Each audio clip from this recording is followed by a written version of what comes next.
Welcome to Trinity Yoga Massage. My name is David Trinity, and my goal is to help you experience freedom in your body. So today I'll be talking about muscle cramps and 4 ways that you can treat them.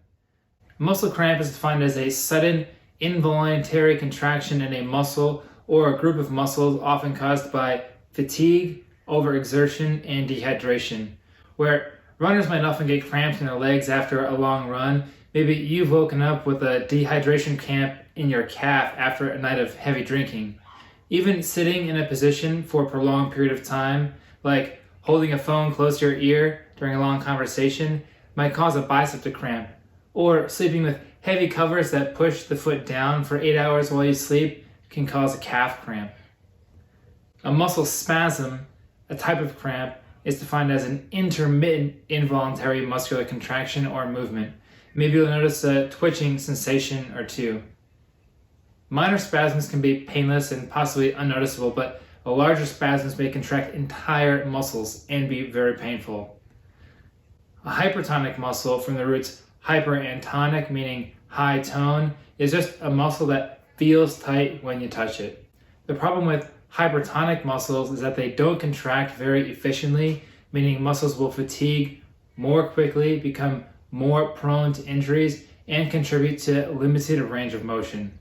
The 4 methods that I'm going to use to treat cramps are: number 1, compression, performed by applying direct pressure to an area that's cramping, is so common that most people will immediately press or rub an area as it's cramping. You can use broad pressure with palms or fist, or you can apply specific pressure using your thumbs. Alternative ways that you can use compression is to use foam rollers or tennis balls, and massage therapists may even have specific pressure tools that apply compression. The second way, approximation, similar to pressing 2 points of a string together to untie a knot. We're taking a point on either side of an area that's cramping and bringing them closer together. For larger muscles or bigger cramps, try using palms, but to be more specific, you can use your thumbs.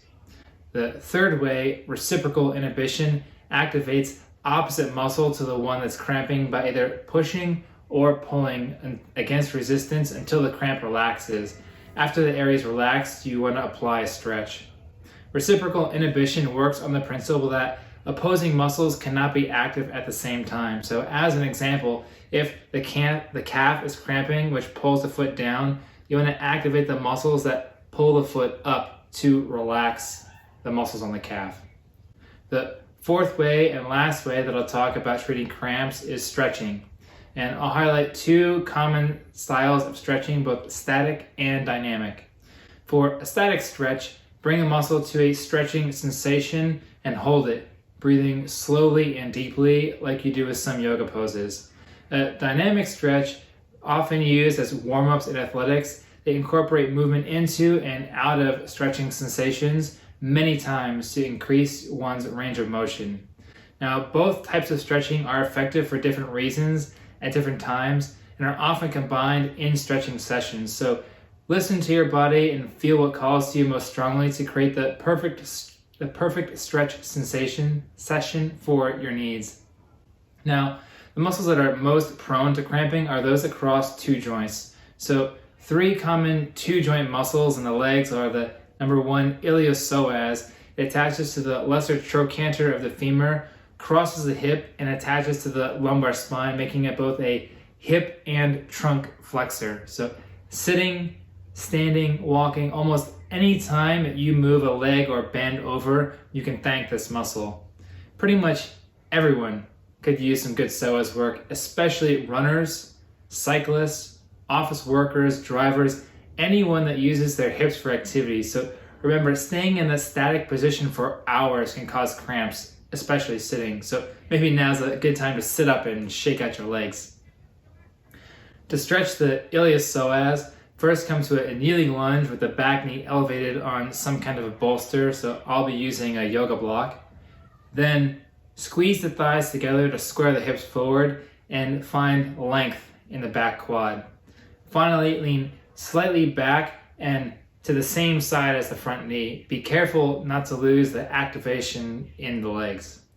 The second muscle, rectus femoris, like all quads, attaches to the tibial tuberosity via the patellar ligament, but crosses the hip, attaching to the AIIS, or the anterior inferior iliac spine, making it the only quad to be both knee extensor and a hip flexor. So think of kicking a soccer ball.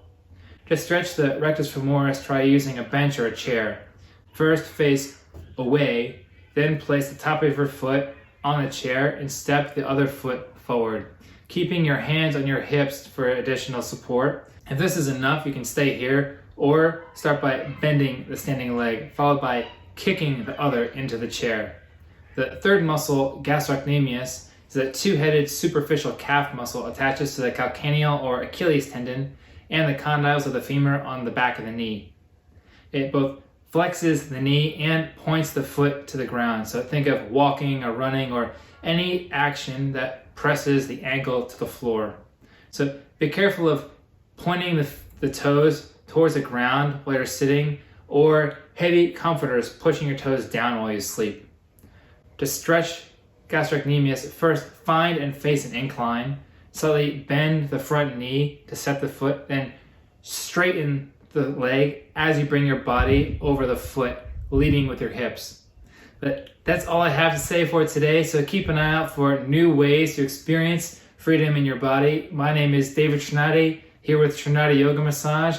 Thanks for tuning in, and if you enjoyed this video, leave a like.